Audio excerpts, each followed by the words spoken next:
مجھے یہ ہمیشہ پتا تھا کہ مشکل ہے، کیونکہ جب ایک جو ڈیسیجن میکرز ہے، جو ایلیٹ طبقہ ہے، وہ جب ایک سسٹم سے فائدہ اٹھا رہا ہے تو اس کو چینج نہیں ہونے دیتا پھر۔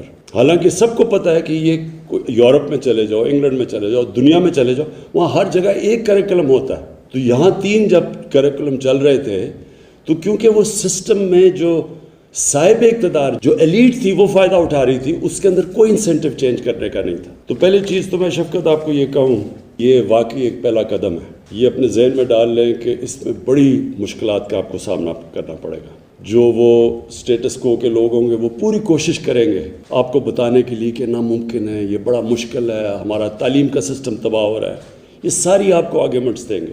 لیکن جو کامیابی کا راز ہے، انسان جب بھی کامیاب ہوتا ہے، جب وہ بڑی سوچ رکھ کے اور اس کی طرف جب قدم اٹھاتا ہے، اور کامیابی کا صرف ایک راز ہے، اور وہ یہ ہے کہ جب آپ بڑا قدم اٹھاتے ہیں تو آپ کشتیاں جلا کے اس طرف جاتے ہیں، اپنی آپ واپسی کا پھر نہیں سوچتے۔ یعنی اب یہ irreversible ہے، یہ جو اب ہم کریں گے، ہمیں پتہ ہے کہ اس میں مشکلات آئیں گی، لیکن ان ساری مشکلات کے باوجود ہم اب یہ اس ملک کو ایک قوم بنائیں گے۔ مجھے یہ ہمیشہ پتا تھا کہ مشکل ہے، کیونکہ جب ایک جو ڈیسیجن میکرز ہے، جو ایلیٹ طبقہ ہے، وہ جب ایک سسٹم سے فائدہ اٹھا رہا ہے تو اس کو چینج نہیں ہونے دیتا پھر۔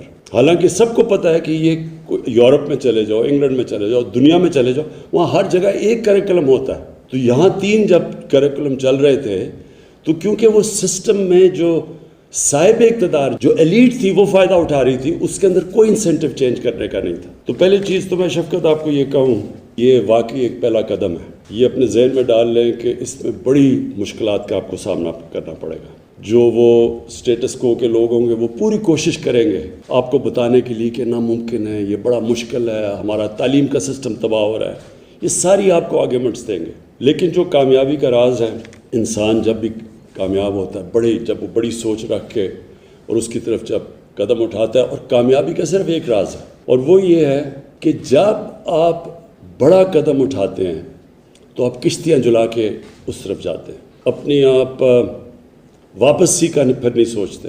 یعنی اب یہ irreversible ہے، یہ جو اب ہم کریں گے، ہمیں پتہ ہے کہ اس میں مشکلات آئیں گی، لیکن ان ساری مشکلات کے باوجود ہم اب یہ اس ملک کو ایک قوم بنائیں گے۔ ہم نے فیصلہ کیا ہے کہ 8، 9 اور 10 کلاسز میں سیرت نبی پڑھائی جائے گی۔ میں نے یہ شفقت آپ کا دیکھا ہے کہ آپ نے اس کو کوئی لمبی ٹائم لائن دی ہے، کوئی 2023 اور 24 میں، یہ بہت آپ لمبی ٹائم لائن دے رہے ہیں۔ اس کو اگلے 5-6 مہینے کے اندر اس کو ڈسکس کر کے، اور یہ سیرت نبی کا آپ پلیز اس کو فورس کریں، اتنی دیر کی کوئی ضرورت نہیں ہے ہمیں۔ میں آپ کو اس کی وجہ بتاتا ہوں کیا ہے۔ دیکھیں، آپ اگر مسلمان ہیں یا نہیں، دنیا کی تاریخ میں کسی کی وہ اچیومنٹ نہیں ہے جو ہمارے نبی صلی اللہ علیہ وسلم کی ہے۔ کسی طرح بھی آپ جج کریں گے تو کسی انسان نے وہ چیز اچیو نہیں کی جو انہوں نے کی ہے۔ وہ واحد اللہ کے نبی ہیں جن کی ساری زندگی تاریخ کا حصہ ہے۔ کس دن وہ پیدا ہوئے، کس دن اس دنیا سے گئے، کس دن انہوں نے ہجرت کی مدینہ میں، وہ سب، جنگ بدر کون سی تاریخ میں تھی، تو یہ سارا تاریخ کا حصہ ہے۔ کیوں قرآن میں اللہ ہمیں حکم دیتا ہے کہ ان کی زندگی سے سیکھو؟ اللہ کو تو آپ کوئی فائدہ نہیں پہنچا سکتے، وہ ہماری بہتری کے لیے ہے۔ ہمارے جب بچے بل گیٹس کی کتاب پڑھتے ہیں یا اسٹیو جابز کی کتاب پڑھتے ہیں، اس لیے کہ وہ کامیاب انسان تھے، تو ان کی زندگی سے سیکھتے ہیں۔ تو ان سے بڑا تو کامیاب انسان تھا ہی کبھی نہیں، اس لیے ہماری بہتری کے لیے اللہ نے حکم دیا کہ ان کی زندگی سے سیکھو۔ کسی میں ایمان آتا ہے یا نہیں آتا، یہ تو اللہ کا کرم ہے خاص کسی پہ، وہ تو انسان کے ہاتھ میں نہیں ہے۔ لیکن ہماری صرف یہ کوشش کر سکتے ہیں کہ ان کو راستہ دکھا سکتے ہیں، اور اس راستے کے لیے بہت ضروری ہے کہ ہمارے بچوں کو ایک بڑا جو کریکولم ڈیولپ کیا گیا ہے، اس کے اوپر ڈیبیٹ کر کے، اس کو بہتر کر کے، لیکن جلدی لے کے آئیں۔ اور میں وجہ اس کی 2 وجہ بتاتا ہوں۔ ایک یہ کہ ان کی جو زندگی سے جب سیکھیں گے، ان کے کیریکٹر سے سیکھیں گے، تو انسان کے کیریکٹر کو ڈیولپ کرنے میں، ایتھکس کے اندر ہمیں پتہ چل جائے گا کہ اچھائی اور برائی کیا ہے۔ ان کی زندگی سے، ان کے کیریکٹر سے جب ہمارے نوجوان کو پتہ چلے گا تو وہ دنیا میں پھر کہیں بھی چلے جائیں،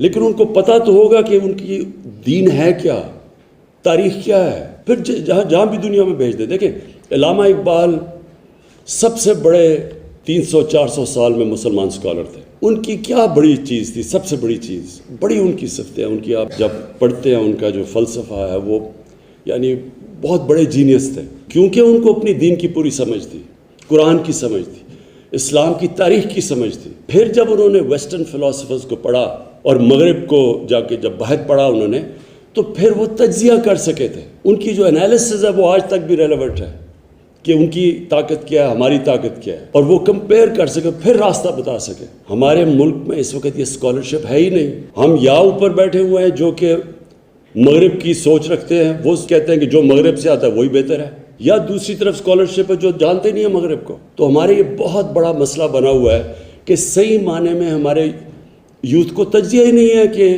ان کی اور ہماری طاقت کیا ہے، تاکہ ہم اپنا راستہ ڈھونڈیں۔ ایک تو اس لیے بہت ضروری ہے۔ دوسرا، جو دنیا کے آج کل مسئلے ہیں، گلوبل وارمنگ، کلائمیٹ چینج، یہ انسان کی لالچ کی وجہ سے یہاں پہنچے ہیں، جدھر انسانیت سے زیادہ پیسے کی قدر ہے۔ لالچ، کتنا بھی پیسہ کما لو وہ کم نہیں ہے۔ 60-70 لوگوں کے پاس وہ دولت ہے آج جو 3 ارب انسانوں کے پاس ہے۔ اس سے ہم کیسے اپنے بچوں کو ٹرین کر سکتے ہیں، ان میں انسانیت کیسے ڈال سکتے ہیں، ان کی زندگی سے سیکھ کے۔ دیکھیں، تعلیم سے تو ایک نے ایٹم بم بھی بنا لیا انسان کی تباہی کے لیے، لیکن تعلیم سے ایک نے پینسلن کا وہ ٹیکہ بھی بنا لیا جس کی وجہ سے کروڑوں لوگوں کی جانیں بچی ہیں۔ تو تعلیم صرف کافی نہیں ہے، اس کے ساتھ انسانیت اور ایتھکس ضروری ہے۔ اس لیے ضروری ہے ان کی زندگی سے سیکھنا، اور یہ پھر ہمیں بچائے گا بھی جو جاہل لوگ دین کا نام لے کے لوگوں کو ساتھ ملا لیتے ہیں، ان سے بھی ہم آزاد ہو جائیں گے۔ وہ لوگ جو دین کو استعمال کرتے ہیں اپنی ذات کے لیے، پیسہ بنانے کے لیے، پولیٹکس کے لیے، جب ہمارے نوجوانوں کو پتہ چل جائے گا کہ اصل میں ان کی زندگی کیا ہے تو ان سے آزاد ہو جائیں گے۔ اور مجھے یہ بھی خوشی ہے کہ ہم باقی سارے بھی جتنے بھی پاکستان میں اقلیتیں ہیں ان کو بھی ہم کہہ رہے ہیں کہ ان کے بھی اپنے دین پڑھائے جائیں، جو مسیح ہیں ان کو اپنے دین پڑھایا جائے، جو سکھ ہیں ان کو اپنا پڑھایا جائے، سب کو اپنا دین پڑھایا جائے، کیونکہ سارے اللہ کے جو دین دنیا میں اللہ نے اپنے پیغمبر بھیجے تھے وہ ساروں کی بنیاد انسانیت ہے۔ کوئی بھی دین یہ نہیں کہتا کہ انسانیت کے خلاف نہیں ہے، وہ سارے انسانیت کی بہتری کے لیے ہیں، اور پھر وہ سارے اچھے برے کی تمیز سکھاتے ہیں اور سب سچ بولنا سکھاتے ہیں، جو ایک بیسک ایتھکس ہے۔ تو اس لیے ساروں جو بھی اقلیتیں ہیں پاکستان میں ان کو موقع ملے کہ اپنا دین وہ صحیح معنی میں بچے سمجھ سکیں۔